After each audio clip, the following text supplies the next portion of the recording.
Bom dia, hoje é dia 14 de agosto de 2018, está começando mais um Morning Call. Eu dei uma olhadinha assim que eu acordei na lira turca, parece que hoje a lira se valorizou um pouco em relação ao dólar. Vamos dar uma olhadinha, fazer um giro global. Mas só mostrando aqui para vocês, né? Ontem a gente teve aqueles travamentos no Profit, muitas janelas, tá? Muitas janelas. E eu voltei ao meu layout então anterior, né, onde eu tenho uma janela principal, no caso que eu vou trocar para o ativo que eu tiver na hora, operando, me chamando a atenção. E aqui no ladinho, para não perder o foco, tem o SP500, o dólar e o índice, né?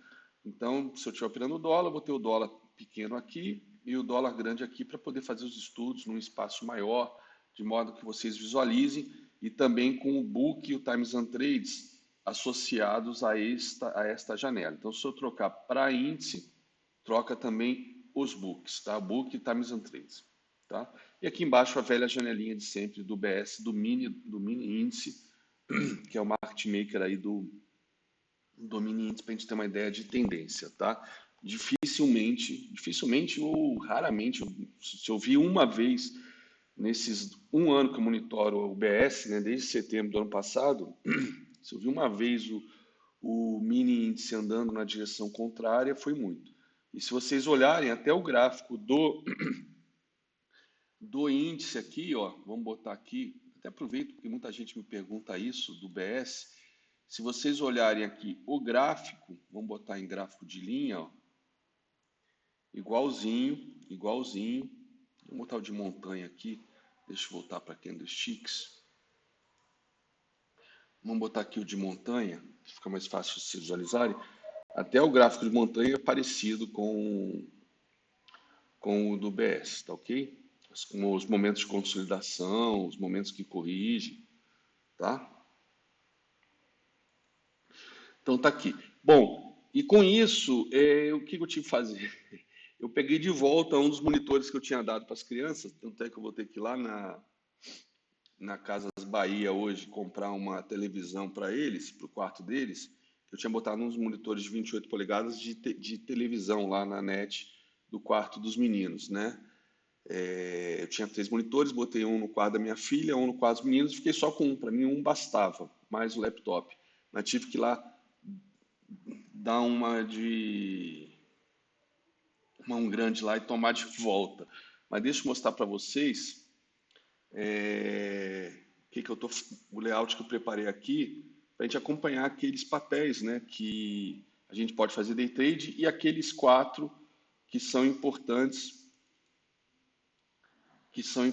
para a gente acompanhar a tendência legal aí do índice todos os dias, né? Que foi aquilo que eu comentei que a gente fez semana passada e que depois que eu comentei o João me fazendo a mesma coisa, dando essa mesma ideia na sexta-feira. Achei bem legal, tá? Então tá aqui para a gente acompanhar. Organizar, vamos lá. Espalha vertical. Vamos ver se não sai do lugar. Ficou. Tá vendo aqui? Essas coloridinhas aqui são para me chamar a atenção, tá? Para eu olhar, manter o foco nessas 4. Aqui tem Petrobras, né, em preto, cor de petróleo, preto e cinza. A Vale, né, a cor do símbolo da Vale, que é verde e amarelo, tá? Aqui o Itaú azul e laranja. Aí eu já bato o olho e já sei do que é. Cara, essas coisas, depois do Tabajara, a gente viu que lance de cor faz a gente responder mais rápido, tá? Então aqui o Bradesco, Bradescão em vermelho e branco, Itaú azul e laranja. Então já bato o olho, já sei o que está subindo, o que não está subindo, o que rompeu resistência para dar uma acelerada e com isso puxar o índice, tá? E aqui os outros papéis, aqui no caso coube 15 ativos, mais que isso começou a ficar difícil a visualização, então são 15 ativos os mais pesados do índice Ibovespa, com maior participação, a partir da Vale, Itaú, Ambev, Bradesco, né? Tem aqui a Ambev também, mas a Ambev é ruim para fazer day trade, tá? E os papéis, nem tanto, né? Depende do dia. Tem dia que ela dá um movimento legal. E os papéis aqui que se a gente quiser incluir algum que a gente esteja operando, aí a gente tira um desses, tá? E coloca aqui, como foi o caso semana passada que a gente operou BTOW, ficamos de olho na HGTX, né? Papéis menos líquidos, aí eu coloco aqui também, tá? Então, com isso, ontem eu, sem esse monitor e sem essa tela, fiquei sem a visão dessas quatro aqui, né? Pô, eu senti falta. Depois de uma semana acompanhando aqui com vocês, é brincadeira, né? Eu opero o índice, nunca fiquei acompanhando além da grade de cotação, ou eventualmente uma vez ou outra abrir o Itaú ou a Vale. Mas abrir os quatro, como a gente fez semana passada inteira, puta, já viciou, né? Já viciou e eu já senti falta ontem. Então, tá aqui.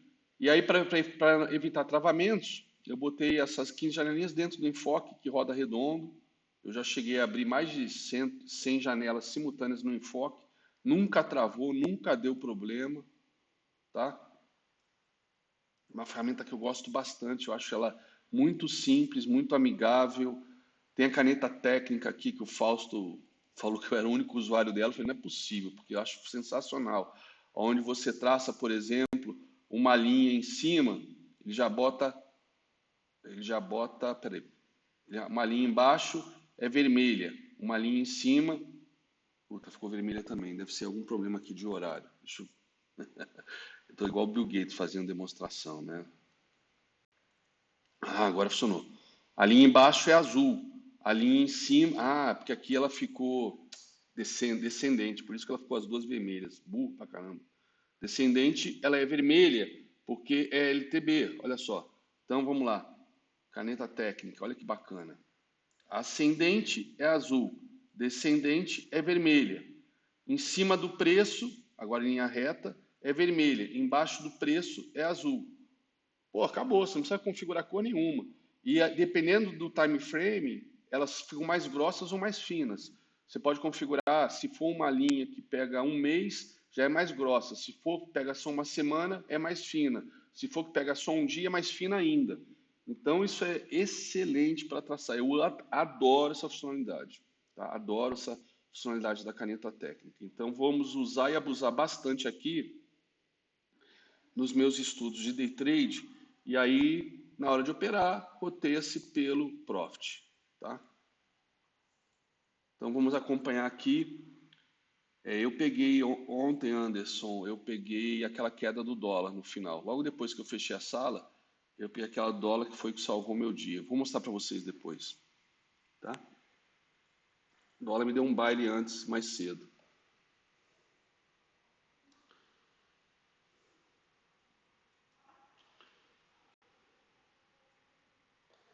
Bom, vamos lá.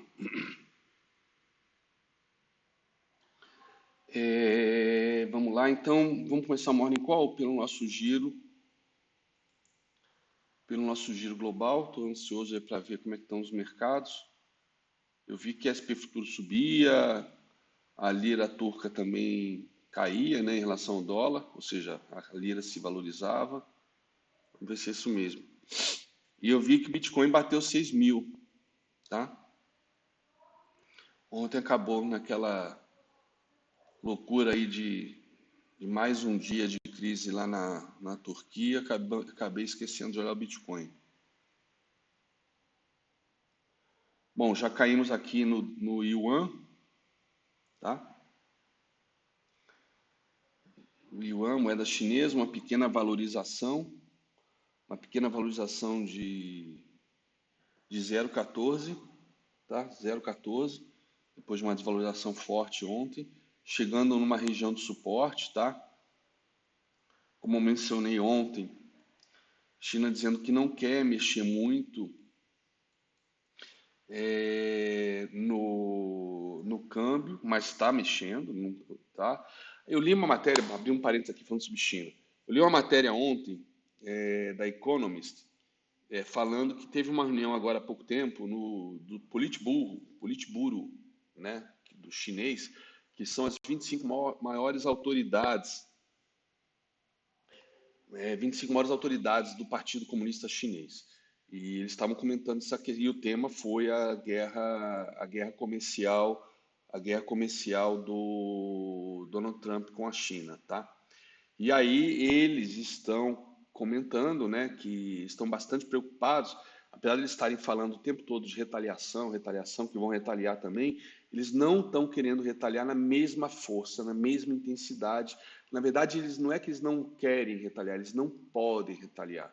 Porque qualquer retaliação mais pesada, no caso deles, afeta diretamente eles, tá? É uma coisa que vai ter efeitos colaterais muito ruins para a própria China, qualquer escalada. Então, eles têm que retaliar de uma maneira mais sutil, de uma maneira mais suave, né? Ou uma maneira que impacte, tem muito cuidado para impactar muito pouco eles, porque o mercado acionário deles está em forte queda, diferentemente do mercado acionário americano que está em topo histórico, né? Vamos dar uma olhadinha aqui, ó. SP500, vamos olhar não, vamos olhar o à vista, né? Ó, estamos em topo histórico, tá? Topo histórico. Deixamos aquela ilha, aquela possível ilha de reversão semana passada, tá? Mas estamos em topo histórico, o SP500 e a bolsa de Xangai, pelo contrário, praticamente está chegando nos níveis do início desse movimento de alta de 2016, que é aquele movimento que a gente acompanha, né? Ó, aqui início de 2016, o mundo inteiro entrou em tendência de alta, ó, mundo inteiro 2016, e a gente está perto desses níveis, né? Olha aqui o SP500, mesmo movimento, ó, de 2016, olha onde estava o SP500 em 2016. Olha o que se valorizou, né? O que eu acho que foi uma onda 5 da tendência de longo prazo iniciada em 2009, março de 2009, tá? Então, a bolsa chinesa já está no fundo, né? Então, qualquer acirramento, qualquer coisa pode afetar diretamente a bolsa chinesa e, com isso, destruir riqueza da população. A preocupação das autoridades chinesas é continuar gerando emprego e gerando renda para aquele 1,3 bilhões de chineses sob seu domínio, sob seu controle estatal, né? Então eles têm que tomar muito cuidado em qualquer retaliação, né? O Donald Trump já ameaçou aí levar a retaliação para 250 bilhões, ele começou com 34 bilhões, depois 16 bilhões, totalizando 50, e agora ameaçou mais 250 bilhões, o que seria metade das importações chinesas para os Estados Unidos. Os Estados Unidos importou 500 bilhões de dólares da China em 2017, então seria cerca de metade das importações. Então, seria tarifando. Então, eles estão tarifando, os chineses estão querendo tarifar de uma maneira que não impacte tanto, né, a própria China. Né? Por exemplo, não vão tarifar petróleo que eles importam nos Estados Unidos. Pô, é óbvio.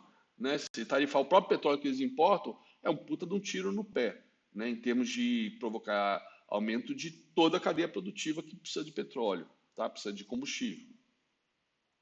Então a China está meio que amarrada com essas tarifas, ela não pode retaliar, né, na mesma intensidade.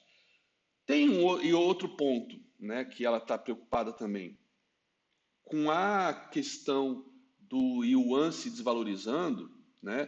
Tem um número que eles comentam que é um número místico, né? Quer ver? O yuan agora está em yuan dólar. Deixa eu pegar aqui, deixa eu ver se eu acho o dólar yuan, o USD CNY. Opa, Forex. Forex, achei, tá? Quero ver a cotação, tá aqui, ó, 6,87. Vamos lá. 6,87. Vamos ver agora não o yuan dólar, mas o dólar yuan. 6,87. Tem um número que eles tem muita preocupação, que é o número místico dos 7 yuans por dólar, tá? Olha aqui, a gente chegou aqui no topo da máxima desvalorização do yuan, a gente chegou bem perto desse patamar. Vamos marcar ele aqui, ó. Assim como, ó, 6,96. Assim como nos yields, né, tinha aquele número dos 3, né, os 3% dos yields, o yuan tem esse patamar místico que eles não querem jamais ultrapassar de desvalorização de 7 yuans por dólar. Por quê? Porque se desvalorizar muito a moeda, o que acontece? Tudo que eles importam é em dólar. Eles vão precisar de mais yuans para pagar essas importações, ou seja, vai queimar um pouco da reserva deles em dólar, tá? A geração de dólares com as exportações dele versus o que eles importam vai começar a desbalancear e eles vão ter que queimar parte da reserva deles, de dólar. Então eles têm essa preocupação também. E tem um outro ponto, que além da questão da moeda, do yuan, a questão também da freada que isso pode acarretar na economia chinesa, né? Ou seja, se fala do soft landing, hard landing, mas eles estão em landing já há anos, né? Em qualquer, de repente, freada mais brusca pode provocar algum.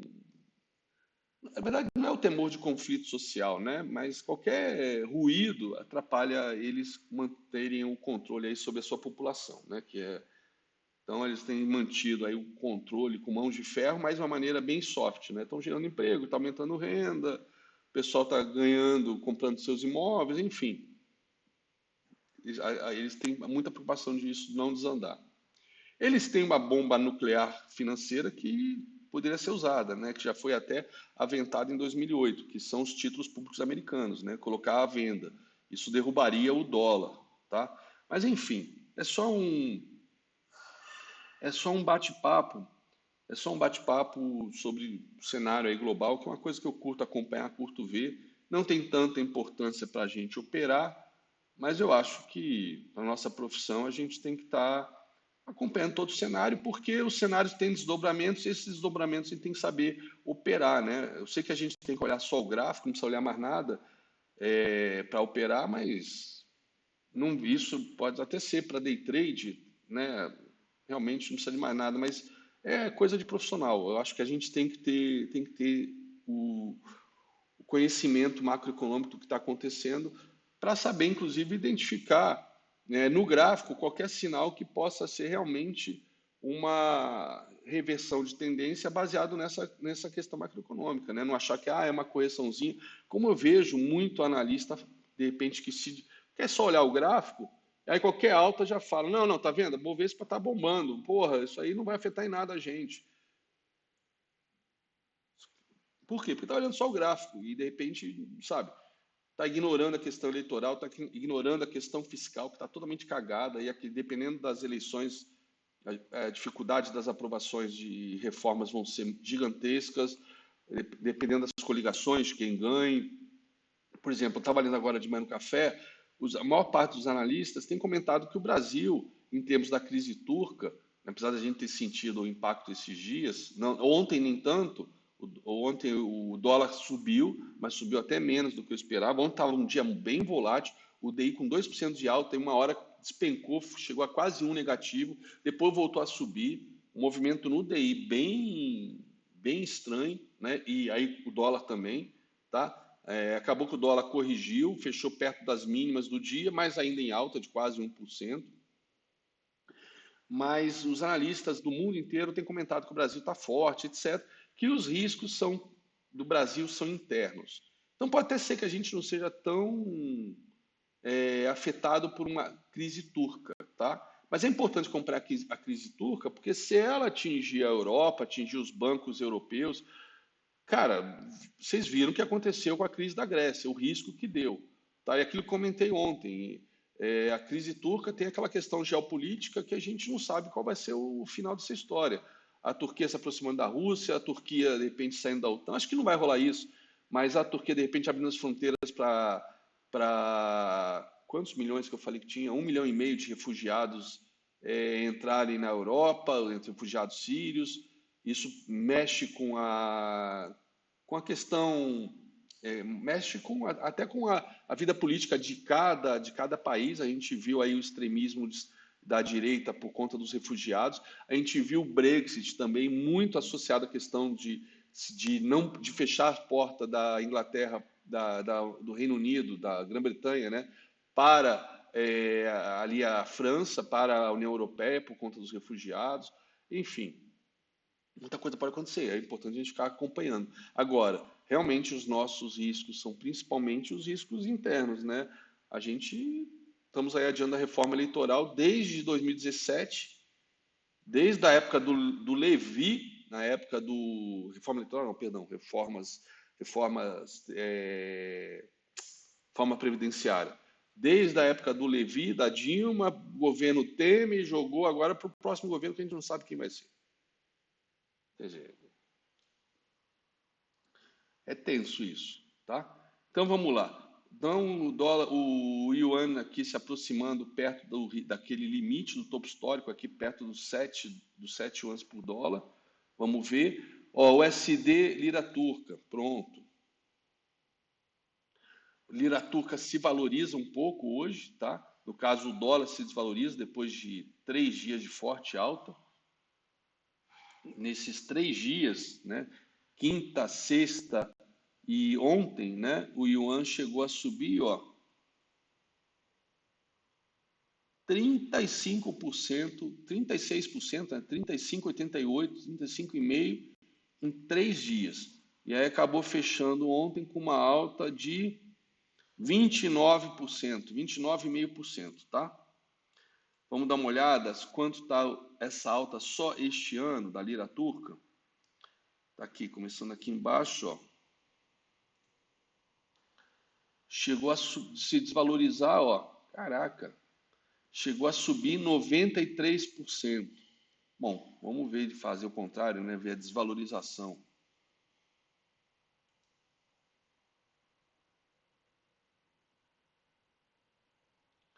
Chegou a cair quase 50%, tá? 48% de queda, tá bom?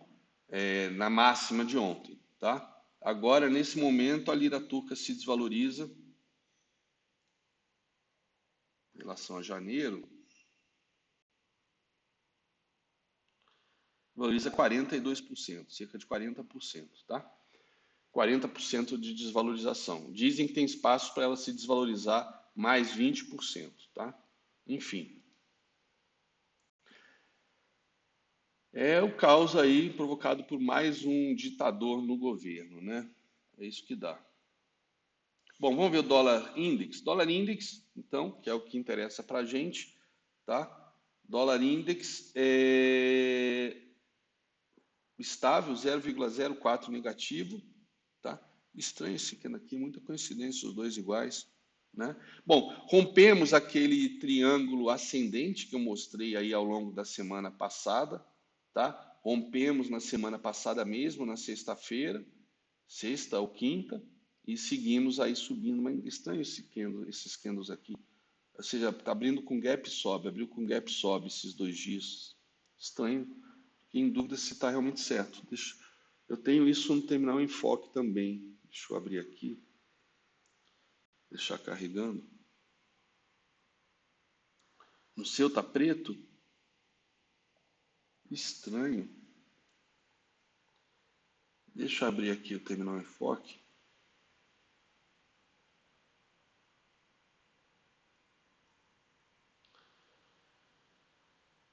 Investe em vermelho ou porque o meu está branco?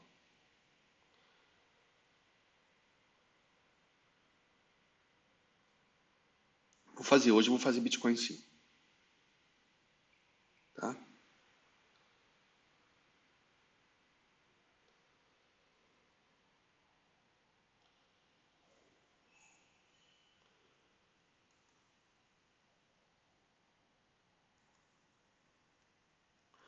Bom, enquanto isso, vamos lá. Deixa eu olhar o Bitcoin aqui que me pediram antes que eu esqueça. Já já eu dou uma checada aqui no DXY. Tá? Mas estranho tá branco aqui. Tabajara está desabilitado. Estranho mesmo. Você está preto, né?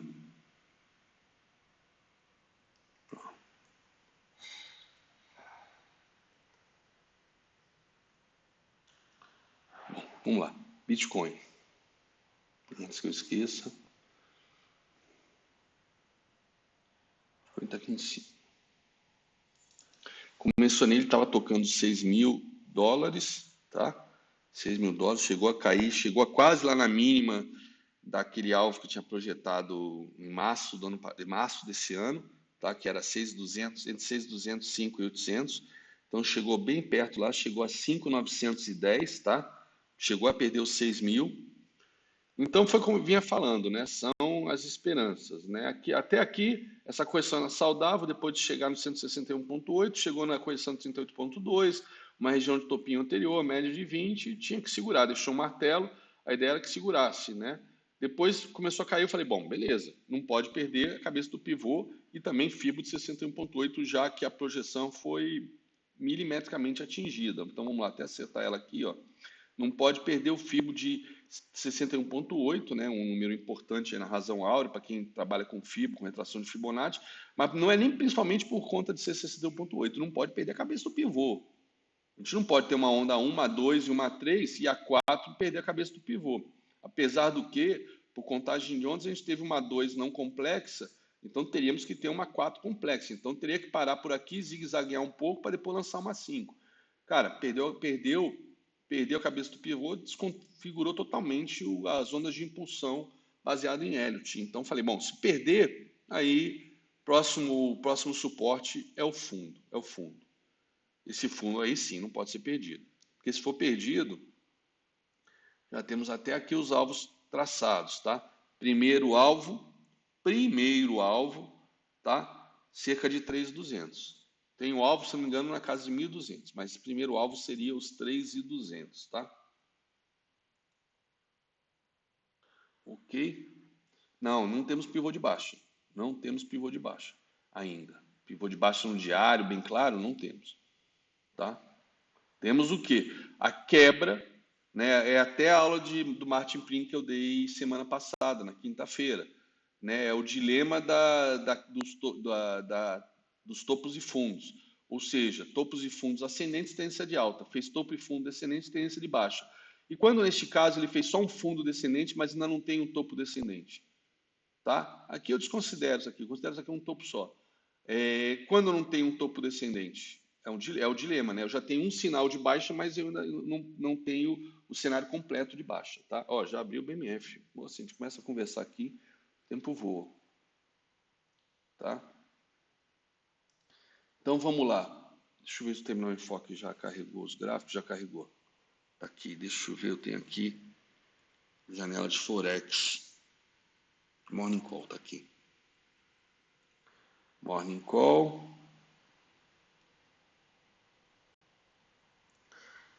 DXY, cadê? Dólar Index. Dólar Index, cadê você? Eu vim aqui só pra te ver. Porra, eu botei o dólar index aqui, eu tenho certeza. Tá aqui, dólar index.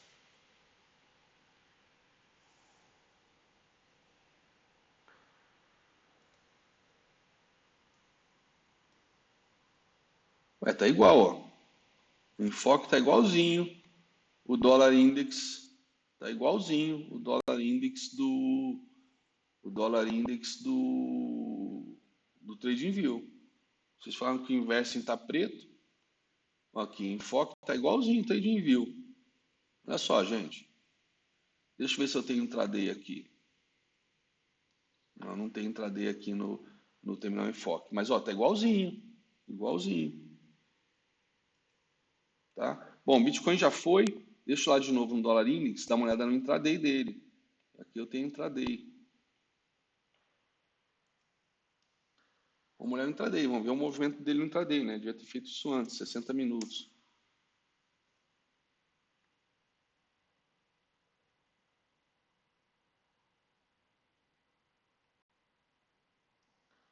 Ou mais inconclusivo ainda, não entendi nada aqui.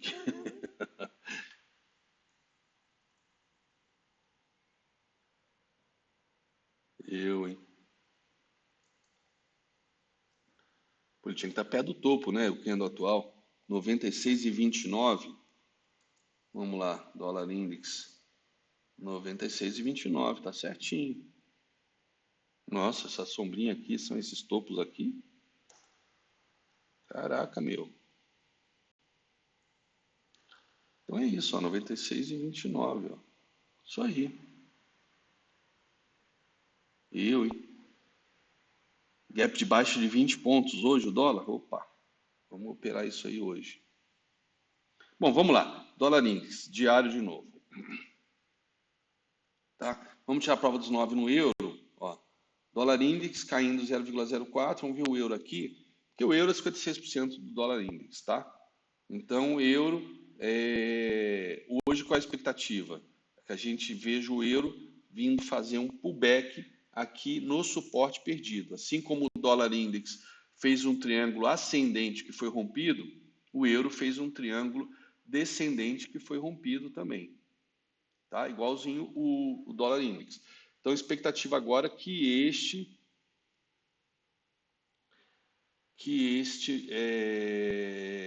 triângulo, né, a gente tem um pullback nesse triângulo para voltarmos a cair no euro, tá? E com isso o dólar voltar a subir em termos globais, o dólar índice subindo em termos globais, tá? Petróleo também tinha visto mais cedo, estava subindo, vamos ver como é que tá. Petróleo 1,20, Brent, tá? 1,20 o Brent, dentro de uma consolidação ainda. E o WTI tinha voltado para a consolidação que ele tinha perdido, ó, ele tinha perdido a consolidação, ele voltou. Então continuamos com petróleo, WTI, Brent em consolidação nesse momento, tá? Deixa eu ver como é que está o minério de ferro futuro na NYMEX. Ó, ele rompeu, ele montou um pivô de alta, ó, tá terminando de fazer um pullback no pivô de alta, tá? Então o alvo ainda continua aqui nos 72, 73 dólares a tonelada.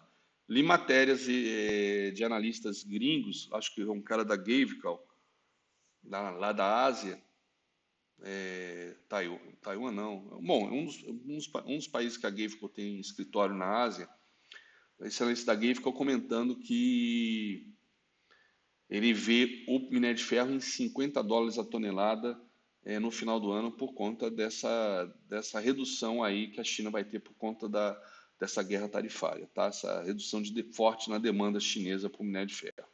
Ele viu minério de ferro a 50 dólares. Bom, ok, final do ano, a gente está em agosto, no gráfico agora diário eu vejo minério de ferro em 73 dólares a tonelada, tá? Só se perder a cabeça desse pivô aqui de alta, aí anula esse pivô de alta e aqui a gente vai tratar como um falso rompimento de pivô, tá? Mas agora eu tenho fundo, topo, fundo, rompeu o topo. Então, próximo topo, expectativa, significativo, próximo topo seria aqui nos 73 dólares a tonelada, tá? Deixa eu dar uma olhada no Valor Pro, como é que está o King Dow hoje, que é o à vista. Se alguém tiver aí na mão, já me faça, que aí não perco tempo aqui procurando. Tá? O minério de ferro em Kingdown, que é o spot. Porque aqui eu estou olhando o futuro, mesmo assim, não sei, eu tenho um delay aqui, tá? Isso aqui é de ontem, é o movimento de ontem.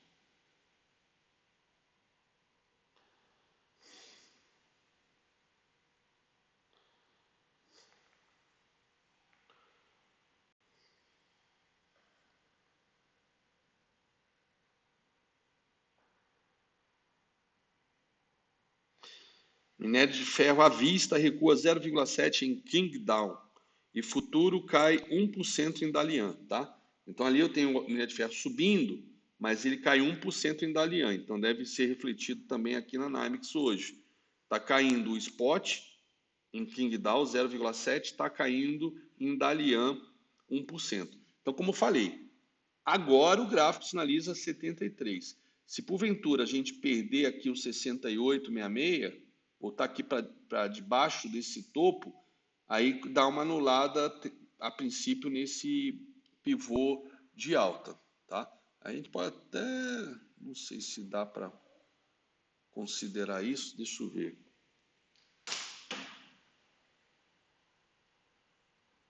Opa, opa, opa. Opa, opa, opa. Tem que subir essa porra logo, senão isso é uma bandeirona de baixa, tá? Senão isso é uma bandeirona de baixa, uma consolidação para voltar a cair forte. Aí o cara da Gavico deve acertar lá os 50 dólares, tá? Porque se a gente perde essa bandeirona aqui, ó, pô, será que o cara já fez, o cara é grafista, já fez esse estudo? Ó, se a gente, vamos supor que vem daqui para baixo agora, ó, 53 dólares a tonelada. tá? Então temos aqui, ó, dependendo dos próximos dias, minério de ferro correndo por 73 e minério de ferro podendo descer e dependendo dessa bandeira vindo por 53. Oi, amor. Tchau. Bom trabalho. Você está no ar, amor.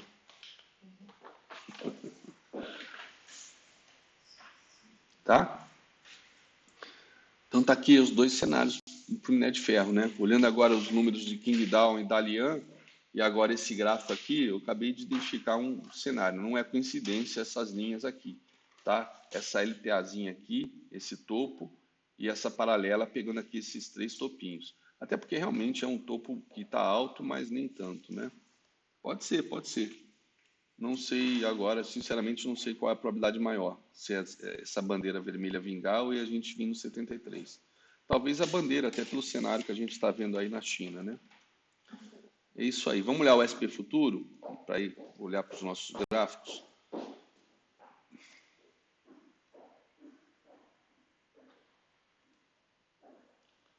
Tá, SP Futuro subindo, segurou em cima da média de 20, tá? Que é onde ele sentou ontem, tá? Então continuamos aí com a possibilidade de vimos tentar testar topo histórico, tá? Vamos ver hoje, vamos ver hoje. Tá? É muito cedo ainda para falar. Deixamos uma ilha de reversão bem perto do topo histórico, tá? Podemos até dizer que tecnicamente atingimos o topo histórico, deixamos a ilha de reversão e caímos. Vamos ver hoje como é que fecha o SP500. Vamos ver essa semana qual é o sinal no semanal que esse SP500 vai deixar para gente. Beleza? Vamos olhar os nossos gráficos. Deixa eu tirar o terminal enfoque daqui, voltar para o monitor das crianças. Vamos lá. Índice futuro, 5 minutos. Olha onde abriu o índice futuro, galera. No cu da mosca de ontem que ficou devendo. Olha aqui. No 150. Olha aqui. Essa projeção maior do pivô. Tá? Olha aqui, vocês estão vendo? Abriu exatamente aqui em cima no cu da mosca e caiu. Tá? Vamos dar aquela visão estratégica para a gente se preparar, ver se não está faltando nenhum canal de alta, de baixa. Porque no final das contas é isso que as grandes operações saem desse cenário mais macro, tá? Então, ó, atingimos um alvo de 61,8 desse pivô, desse triângulo aqui, tá? Se romper, até a gente ter um pivô de alta no dia de hoje, caso suba, se romper o alvo, então, ó, 78,780. Se romper a máxima de hoje, tá? 78,780. E se fizer um pivô de alta, aí a gente projeta, tá? Mas por enquanto... Opa, deixa eu acertar, estava certinho, pô. Acertou, pegou certinho. Deixa eu arrumar aqui que estava certinho. 15 pontos. Pronto. Tá? Se romper, nós temos então o alvo 780. Beleza? Vamos ver o dólar. 20 pontos de baixa e já subindo. Vamos lá, 60 minutos. Tá? Temos esse canal de alta bem claro. Tá? Abriu aqui embaixo. Espelhamento para o dólar, para esse movimento aqui. Ó, queda de dólar, ele tem possibilidade de cair até o patamar aqui da mínima de sexta-feira, tá? Na região de 38 e 36, 37, tá? Seria o alvo para o dólar, tá? Se ele continuar em queda, tá? Se continuar em queda, sendo que ele tem aqui uma resistência desse topinho de sexta também. Eu acabei de apagar aqui, não sei porquê. Deixa eu ver se eu consigo estar de volta. Trouxe. Tá? Esse topinho de sexta é uma resistência.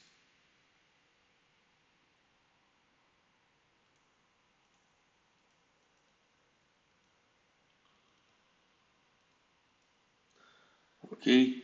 Que é a região de 38,82, tá? Foi o topinho de sexta. Então, 38,82 e 38,86 são resistências, tá? É um gap, uma região de gap que a gente teve no dólar aqui, ó. Tá? são resistências para hoje no dólar. Ali pode ser que ele pegue embalo para cair de novo. Não só essas, mas também a própria resistência de fechamento de ontem, a linha d'água, tá? E aqui então esse gap, né, pode ser o gap da mínima de ontem ou o gap da linha d'água e o próprio gap que foi aberto de sexta para segunda, tá? Zonas de resistência. Vamos voltar por 5 minutos. Ó, a venda que eu falei para vocês que eu peguei ontem foi essa aqui, ó. Essa aqui. Não consegui pegar essa aqui. Eu estava pegando meu cachorro que a Pet Shop veio trazer. Mas aí depois peguei essa aqui, tá? Peguei essa aqui com 10 contratos. Bom, depois eu mostro para vocês como é que ficou meus resultados de ontem.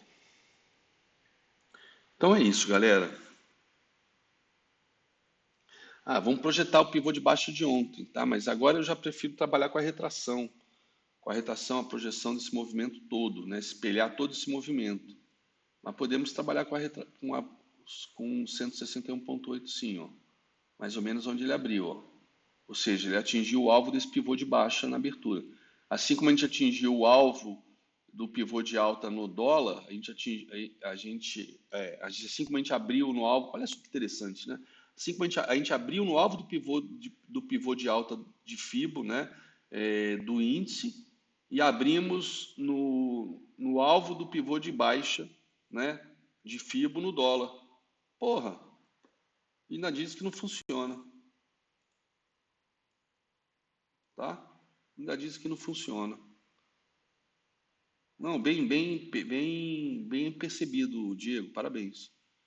Parabéns. Muito bem visto. E já serve de uma retraçãozinha para hoje, né? Para a gente, de repente, procurar uma entrada na linha aí do que a gente viu com o Martin Pring, né? Corrigir um terço, ou metade ou 2 terços, retoma a tendência, tá? Retoma a tendência. Beleza? Então tá aqui. E o alvo dessa estrutura toda aqui é a mínima de terça-feira. Tá bom?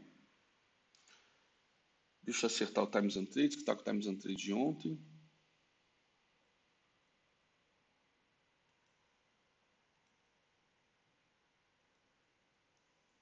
Pronto. BS vendida no índice. Tá?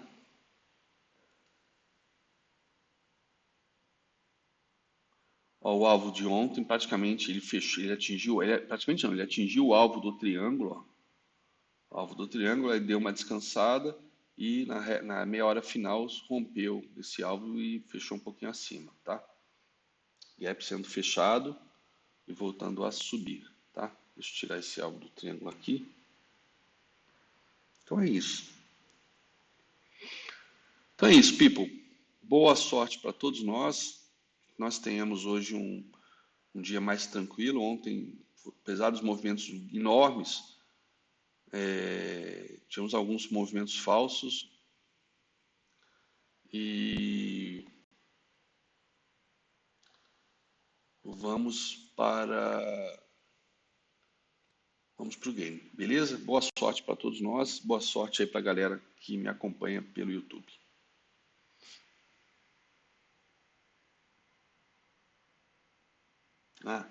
Hoje devemos ter aula de Martin Pring, tá?